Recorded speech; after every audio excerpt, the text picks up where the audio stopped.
चत्वारधादी च चतुर्धाराधनाफलं क्रमेणाहं ध्रुवं वक्षे स्वस्वरूपोपलब्धये. नमो स्वजश. आचार्य भगवान अमित गती स्वामीजी विरचित मरणकंडिकाच्या या ग्रंथाचा स्वाध्याय चालू आहे आणि या स्वाध्यायाच्या माध्यमातून मरणकंडिका या ग्रंथावर चिंतन चालू आहे आपलं. आचार्य भगवंतांनी सकाळी अतिशय सुंदर रीतीनं कायिक विनय सांगितला होता आणि आता 125 नंबरच्या गाथेच्या माध्यमातून आचार्य भगवत परत आणि त्याला पुष्ट करत आहेत की काय सांगितलेलं आहे, त्याची सिस्टीम काय आहे आणि कशा पद्धतीनं आम्ही करणं आवश्यक आहे हे सगळं सांगणार आहेत. पहिला गाथा कंठस्कोरने आचार्य महाराजांनी काय सांगितलं ते बघा. 125 देशकालवयो भाव धर्मयोग्य क्रियाकृती करणं प्रेक्षणादीना मुपधे प्रतिलेखनं व्यापार क्रियते नित्यं य काये निवेमादिकः कायिको विनयो वाची साधूनां स यथोचित. आचार्य भगवान इथं काय म्हणलात, गुरुजनों की सेवा करते समय यह देखना योग्य है कि प्रदेश रुक्ष या स्निग्ध है या जल बहुल है, शीतकाल है या उष्ण काल है अथवा अन्य प्रकार से भी देश एवं काल के अनुकाल सेवा करना चाहिए.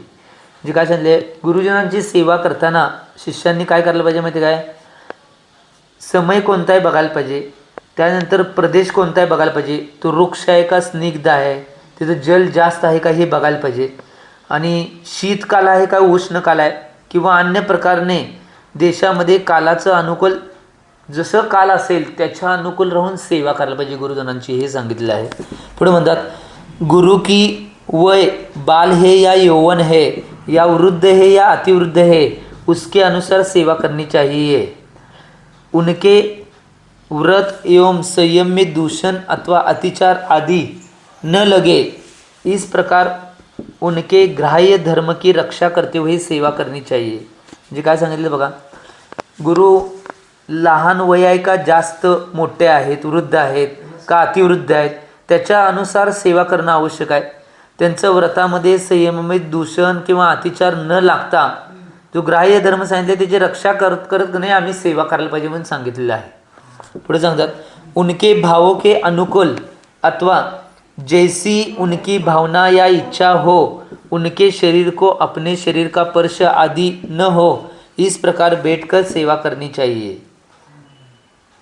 इथे काय म्हणतात, त्यांच्या भावाच्या अनुकूल, त्यांची भावना जशी हो, त्यांची इच्छा जशी असेल त्यानुसार त्यांच्या शरीराला आपल्या शरीराचा स्पर्श न होता अशा प्रकारे सेवा करायला पाहिजे म्हणून सांगितलं आहे. बाकीच्या शरीराची हात दाबताना शरीराचा स्पर्श होणारच आहे, परंतु बाकीच्या शरीराचा स्पर्श न होता ते करायला पाहिजे असं सांगायल्यात. उन्होंने जैसा संदेशा अन्यत्र भेजने की आज्ञा दी हो उसे विनयपूर्वक ग्रहण कर स्वयं भेजे एवं आचार्य आदि के शास्त्र पिंची तथा कमंडल आदि उपकरणों का शोधन दोनों संदर्भ में करना चाहिए. म्हणजे काय सांगले, त्याची सेवा करायला पाहिजे आणि त्यांनी जसा संदेश दिला आहे तसाच जो त्यांची आज्ञा जसे असेल त्याप्रमाणे विनयपूर्वक ग्रहण करून त्याला आपण स्वतः पाठवले पाहिजे. त्यानुसार जे आचार्य आदी असतील त्यांचं शास्त्र पिंची कमंडल आदी उपकरणांचं 2 संध्यामध्ये म्हणजे सकाळी एकदा संध्याकाळी शोधन करायला पाहिजे. तिथं कुठले जीव आहेत का, त्यांची व्यवस्था व्यवस्थित आहे काय, ह्या सगळ्या गोष्टी करायला पाहिजेत. पुढे सांगतात, इन भेदों को आदि करके और सभी प्रकार की उपचार विनय अपने शरीर के द्वारा साधु वर्ग में सदा यथायोग्य की जाते हैं, यह कायिक विनय है.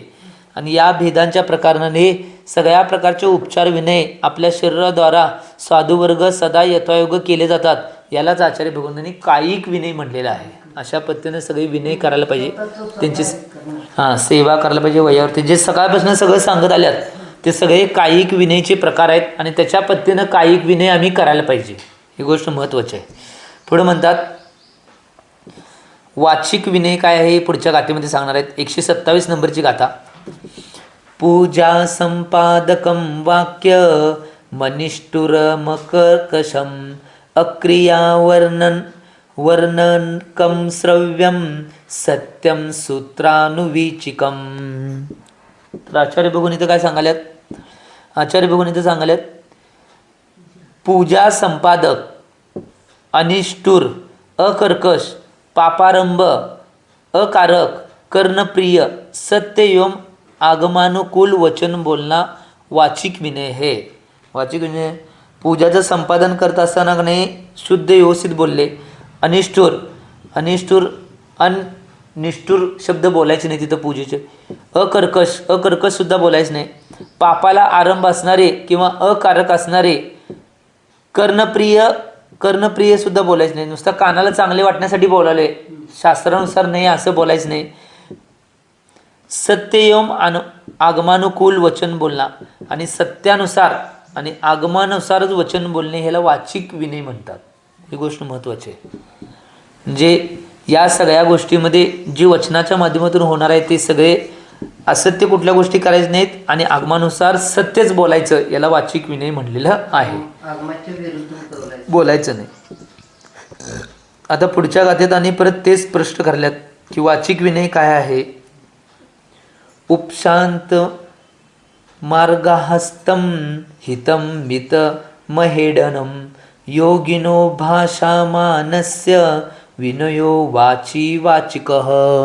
तर इथं म्हणतात, काय म्हणतात बघा, उपशांत वचन जो गृहस्थ के योग्य नहीं है ऐसे वचन, हित वचन, मित वचन और अवज्ञा आदि न करने वाले जो वचन योगीजन द्वारा बोले जाते हैं उन्हें वाचिक विनय कहते हैं. म्हणजे उपशांत वचन म्हणजे की नाही शांत पद्धतीनं, ज्याला जे कर्माला चुकीच्या गोष्टीनं दाबून जे वचन काढलेले आहे ते उपशांत वचन. गृहस्थांच्याद्वारे की नाही गृहस्थांना जे योग्य नाही असे वचन बोलायचे नाहीत.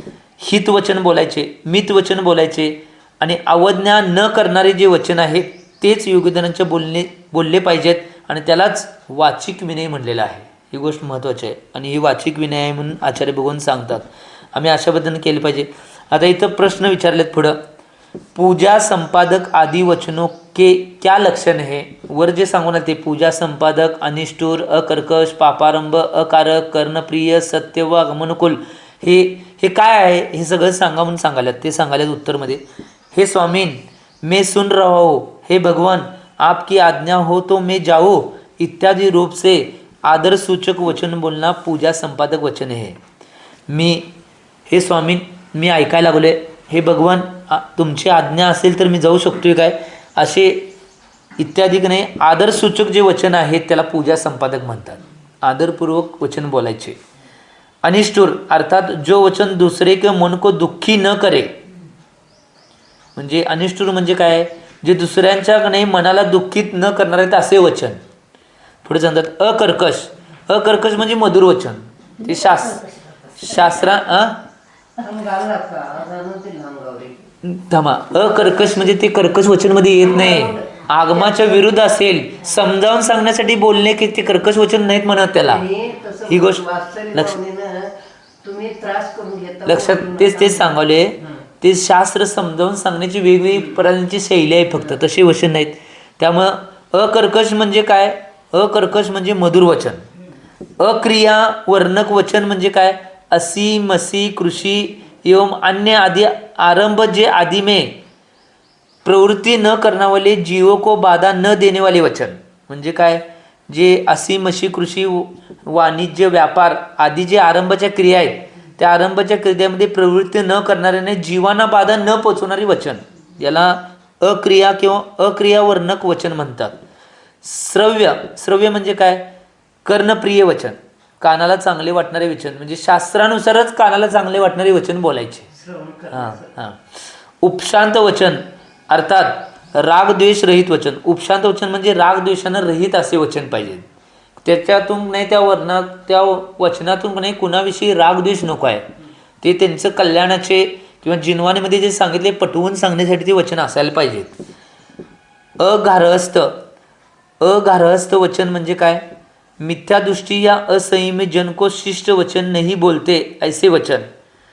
के अग्राह्यस्थ वचन म्हणजे काय, मिथ्यादृष्टी असंयमी जन जे शिष्य वचन बोलत नाहीत असे वचन, म्हणजे त्यांच्यासाठी शिष्ट वाचणारे बोलले नाहीत, त्यांनी मिथ्यात्व त्याग करायला पाहिजे, त्यांनी गोष्टी नाही सम्यक्त्वामध्ये यायला पाहिजे किंवा असंयम असेल तर संयमामध्ये यायला पाहिजे, अशा प्रकारचे वचन त्यांना सांगायचे.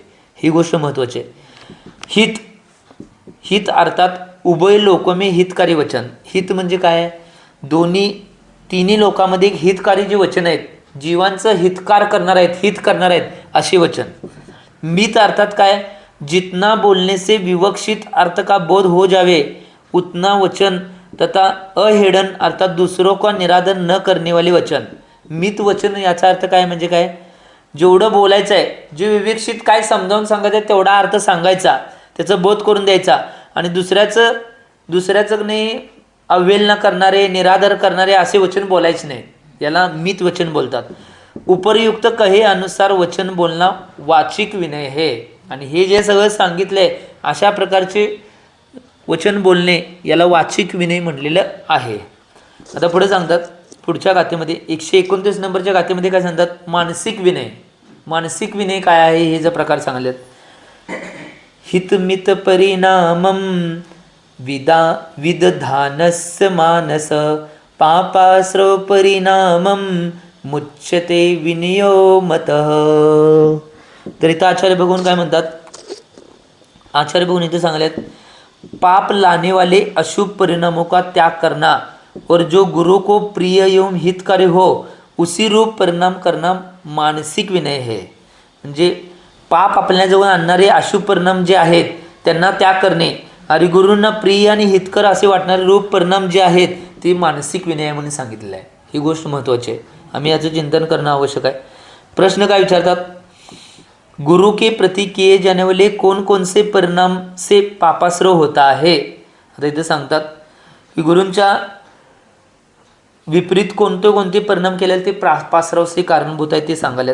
गुरु द्वारा अपनी स्वेच्छाचारिता का निवारण किए जाने पर, परिणामों में क्रोध उत्पन्न हो जाने पर, शिष्य अविनयी या उद्दंड देखकर उसे प्रति गुरु की कृपा दृष्टि उड़ जाने पर, अर्थात मुझे मेरे गुरु अब पूर्ववत नहीं पढ़ाते हैं, मुझे पूर्ववत अपने समीप नहीं बिठाते, मुझसे अब कोई वार्तालाप भी नहीं करते, इस प्रकार और अन्य अन्य कारणों से गुरु के प्रति क्रोध, माया या मान रूप परिणाम रखने पर, गुरु की विनय में प्रमाद, अवज्ञा या अवहेलना करने पर या निंदा करने पर या उनके विपरीत चलने पर तथा इसी प्रकार की अन्य भी कुचेष्टाएं करने पर पापाश्रव होता है, जो उसके दुख समूह को बढ़ाने वाला ही है. अतः ऐसे पापाश्रव के कारणभूत परिणामों को त्याग कर देना तथा गुरु को जो प्रिय हो, जिससे स्वपर का हित हो एवं रत्नत्रय की वृद्धि हो, ऐसे परिणाम मानसिक विनय रूप होते हैं जो सदा करने चाहिए. इथे काय सांगले बघा, गुरूंच्या द्वारे स्वेच्छाचारिताचं निवारण केले जाण्यानंतर, परिणामामध्ये क्रोध उत्पन्न झाल्यानंतर, शिष्य अविनय उद्दंड देकर उसके प्रति गुरु की कृपादृष्टी उठ जाने पर, त्यांची कृपादृष्टी उठल्यानंतर, अर्थात माझे जे गुरु आहेत ते पहिल्यासारखं मला शिकवत नाही, हे माझ्या पहिल्यासारखं मला जवळ बसवून घेत नाहीत किंवा माझ्यासंग कोणता वार्तालाप करत नाही, या प्रकारचे जी कारणं आहेत आणि अन्य अन्य कारणांच्या प्रती गुरुजींच्या प्रती क्रोध करणे, माया करणे, मानरूप परिणाम ठेवणे, गुरूंचे विनयमध्ये प्रमाद, अवज्ञा या अवहेलना करणे किंवा निंदा करणे, या सगळे जे विपरीत चालणारे तर या प्रकारे की अन्य सुद्धा जे कुचेष्टा आहेत ते सगळ्या पापाश्रवला कारण आहेत म्हणून म्हणलेलं आहे. जो उसके दुःख समूह को बढ़ाने वाले आहेत, त्यांचं दुःख समूह वाढवून आहे अशा पापासूच्या कारणांच्या परिणामांचा त्याग करून देणे आणि गुरूंना जे प्रिय वाटेल तसं स्वपरहित आणि रत्नत्रयाची वृद्धी असे परिणाम मानसिक विनय रूप होते म्हणून सांगितलेलं आहे. अशा गोष्टीमध्ये आम्ही कायम आमची प्रवृत्ती करायला पाहिजे म्हणून सांगितलेलं आहे.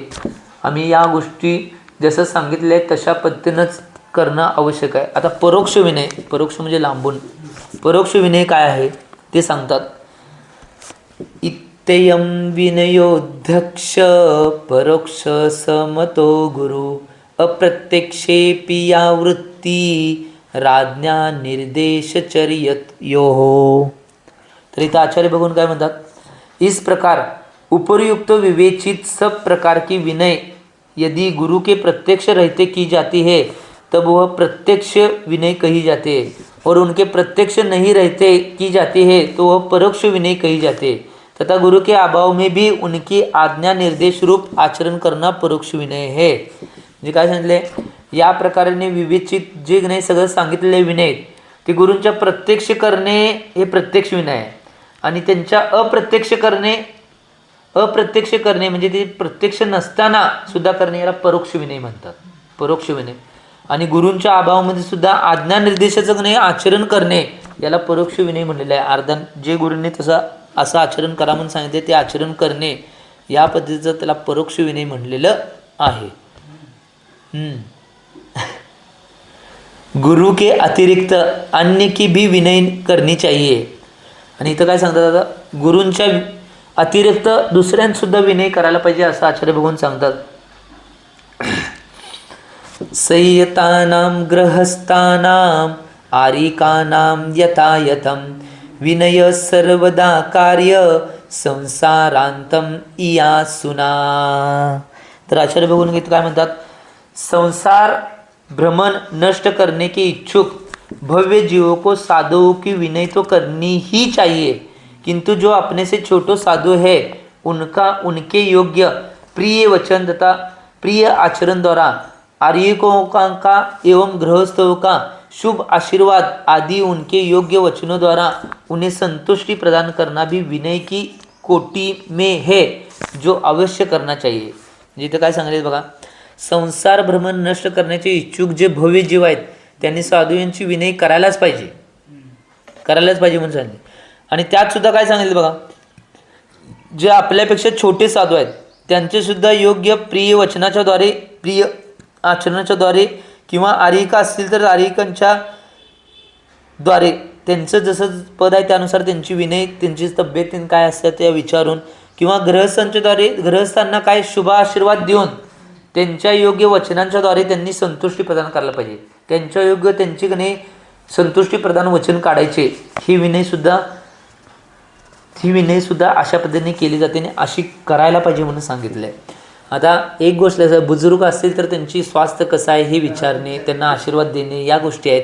आर्यिक असेल तर त्यांचं स्वास्थ्य कसं आहे, तुमचं बरं आहे काय, ऐलक जे असेल तुमचं बरं आहे काय, किंवा साधर्मी मुलं असतील करून छोटे आहेत त्यांना बी विचारणं तुमचं बरं आहे काय, सगळं व्यवस्थित चालू आहे काय, ह्या सगळी गोष्टी करणे याला सुद्धा अशा पद्धतीने विनय म्हणलेलं आहे. ही गोष्ट लक्षात घ्या.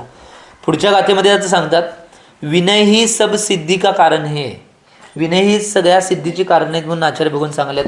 पुढे काय सांगतात ती गाथा कंठस्थ करून आचार्य महाराजांनी काय सांगितले ते पाहूया. विनयेन विना शिक्षा निष्फला सकलायते विनयो हि फलम तस्या कल्याणम तस्य चिंतितम.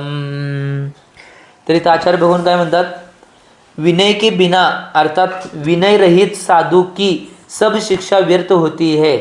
शिक्षा का फल विनय ही तो है, फिर विनय का फल क्या है. ऐसा प्रश्न होने पर ग्रंथकार कहते हैं कि सर्व अभ्युदय निश्रेयस रूप कल्याण ही उसका फल है. अर्थात पंच कल्याणक रूप ऐश्वर्य की प्राप्ति तथा इंद्रिय अनिंद्रिय सुख की प्राप्ति से सब विनय के सुविचारित फल है. काय सांगितलं बघा इथं, विनयाशिवाय किंवा विनय रहित जे साधू आहे त्यांची शिक्षा सगळी व्यर्थ आहे. विनय करायला पाहिजे सगळ्यांचा जसा पद्धतीने आहे तो सगळा विनय करायला पाहिजे. त्यांची सगळी शिक्षा व्यर्थ आहे म्हणून सांगितले.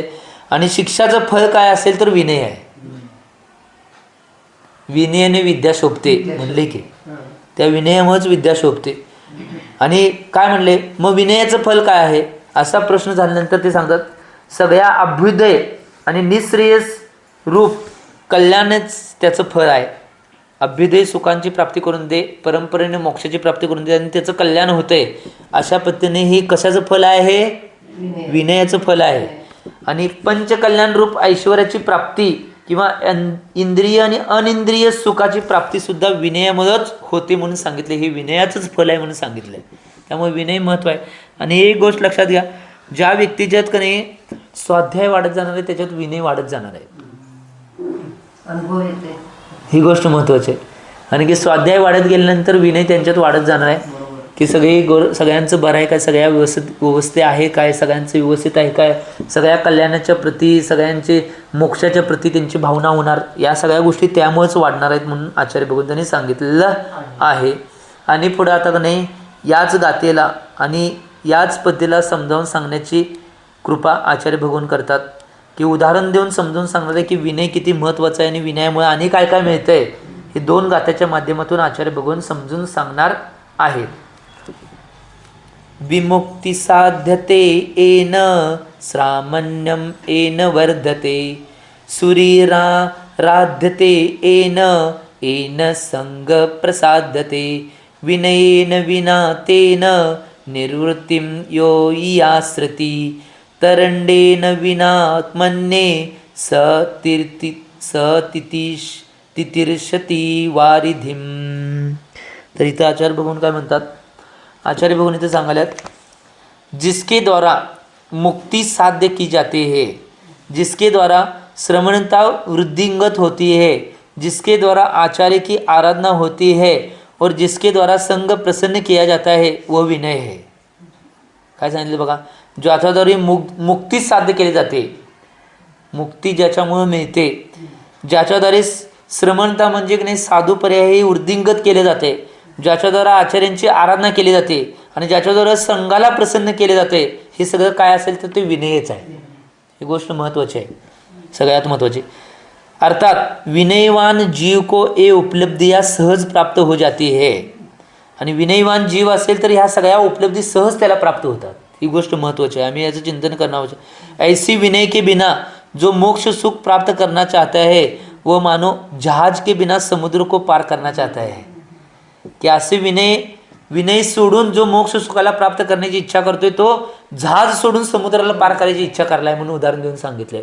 त्यामुळे आम्ही विनयशील असायला पाहिजे कायम, कोण बी असू देत, सगळ्यांच्या प्रती, श्रावकांच्या प्रती असेल, साधूंच्या प्रती असेल, माताजींच्या प्रती असेल, ऐलकांच्या, सगळ्यांच्या प्रती विनयवान असेल. लहान मुलं जरी असेल तर त्यांच्या प्रतीसुद्धा विनयवान असायला पाहिजे, हे आचार्य भगवान असं सांगायला आहेत.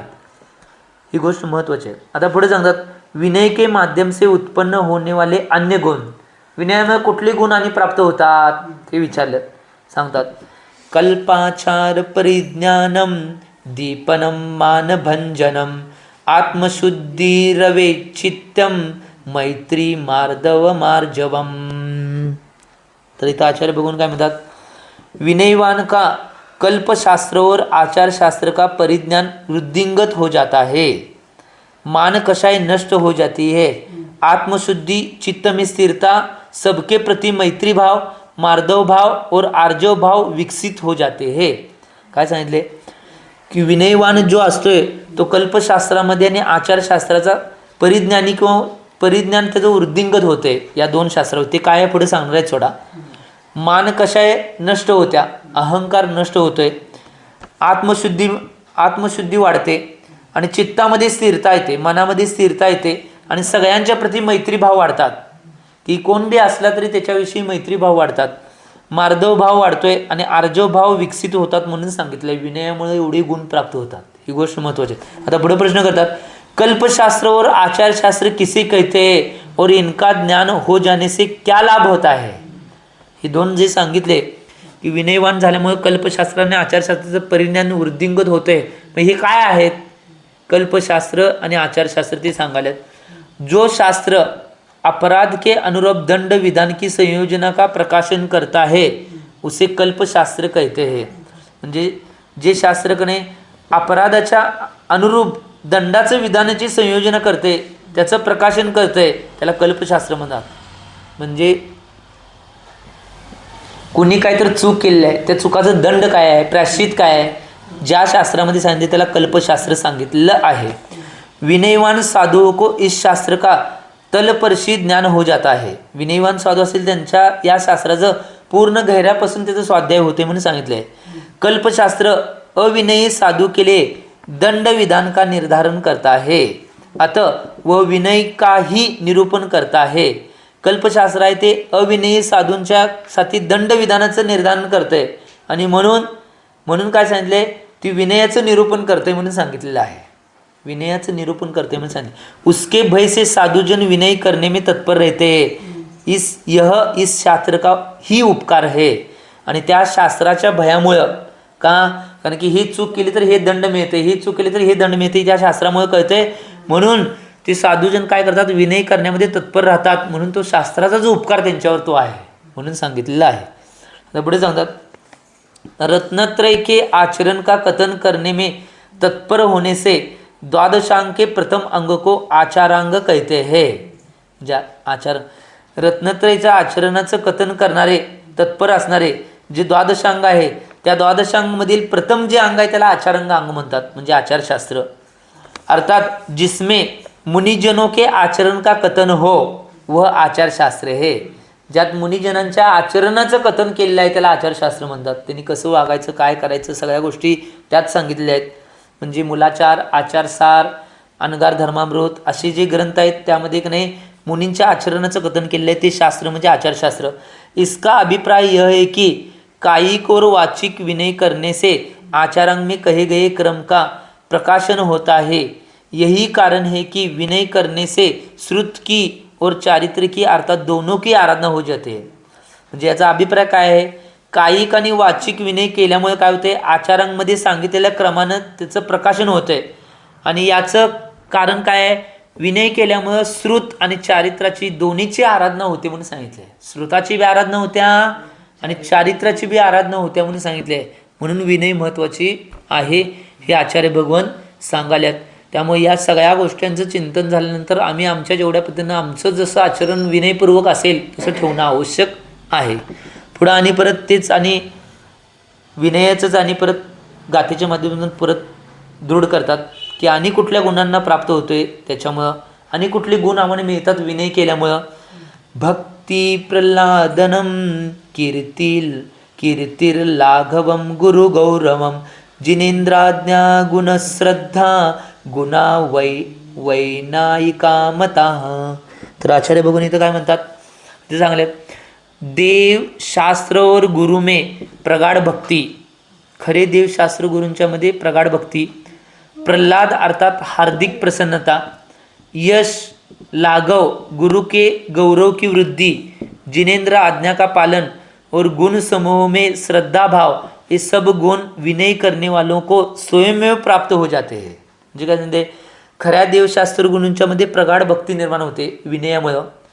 प्रल्हाद म्हणजे हार्दिक प्रसन्नता होत्या. सगळ्या क्रियाकने आळस न आणता प्रसन्नतापूर्वक हार्दिक प्रसन्नतापूर्वक आणते. यश मिळते.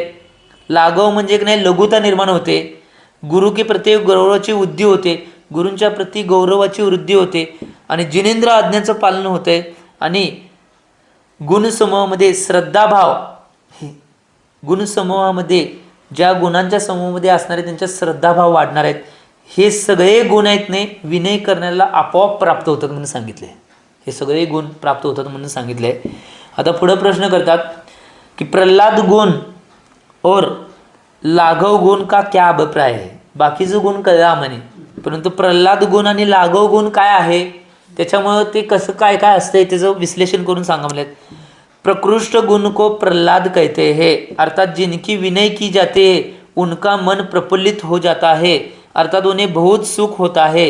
इस प्रकार विनय योग्य को सुखी करना यह विनय का प्रल्हाद गुण है. प्रकृष्ट गुणांना काय म्हणतात, प्रल्हाद म्हणतात. ज्याची विनय केली जाते, विनय केल्यामुळे नाही काय होते, मन प्रफुल्लित होते. आणि प्रफुल्लित झाल्यामुळे बऱ्याच सुखाची प्राप्ती होते. आणि विनय योग्याला जे सुखी करणं आहे त्यालाच विनयाचं प्रल्हाद नावाचं गुण म्हटलेलं आहे. आनंदी असणे, प्रल्हादित, सुखाची प्राप्ती होण्यानंतर आनंदी, किती भाव चांगले होतात, भाव चांगलं वाटतंय, त्याला प्रल्हाद गुण म्हणतात. आम्ही तशा पद्धतीने आवश्यक. लाघव का अर्थ आहे लघु या भार रहित. लाघवचा अर्थ काय, बारका किंवा भार रहित, वजन रहित असं म्हणलेलं आहे. विनीत साधू अपना भार गुरु को सौंपकर हल्का या लघु हो जाता है. अर्थात उसका मन चिंता मुक्त हो जाता है क्योंकि आचार्य देव स्वयं उसकी चिंता करने लगते हैं. इस कारण उसके मन पर कोई भार नहीं रहता. लाघव अर्थात काय, लघु भार रहित. जे विनीत साधू असतात ते सगळं आपलं नाही भार आहे ते कुणाला सोपतात, गुरूंना सोपतात. आपल्याला हलकं लघु करून घेतात आणि त्यांचं मन चिंतामुक्त असते. कारण की सगळी चिंता असेल ती की नाही कुणाला देऊन टाकल्या, आचार्य भगवंतांना देऊन टाकल्या. त्यामुळं मनावर कोणता भार नसतोय, काय नसतोय, निवांत आपली लघुता प्रकट करत आपला स्वाध्याय, आपलं आचरण या गोष्टीमध्ये ते निश्चितरूपानं मग्न असतात असं सांगितलेलं आहे. याचं चिंतन आम्ही आमच्या जीवनामध्ये करणं आवश्यक आहे या गोष्टीचं. म्हणून आचार्य भगवंतांनी सांगितले. आता 137 नंबरच्या गाथेमध्ये परत आणि कुठल्या गुणांना आवश्यक मिळते आणि काय प्राप्त होते हे सांगायला. विनयम न विना ज्ञानम दर्शनम चरितम तप कारणेन विना कार्यम जायते कुत्र कुत्र कथ्यताम. तर आचार्य भगवान इथं काय म्हणतात, कारण बिना कार्य होना क्या संभव है? नहीं. जैसे कारण बिना कार्य नहीं होता उसी प्रकार विनय बिना ज्ञान दर्शन चारित्र और तप ये कदा भी नहीं हो सकते. आता साधुओं को विनय गुण अवश्य धारण करना चाहिए. कोणतेही कारण असल्याशिवाय कुठलेही कार्य होऊ शकत नाही. त्याप्रमाणे की कारणाशिवाय कार्य होऊ शकत नाही, त्या प्रकारे विनयाशिवाय ज्ञान दर्शन चारित्र आणि तप हे कदापि होऊ शकत. म्हणून साधुजनांनी विनय गुण अवश्य धारण केला पाहिजे म्हणून सांगतात. ही गोष्ट महत्त्वाची आहे.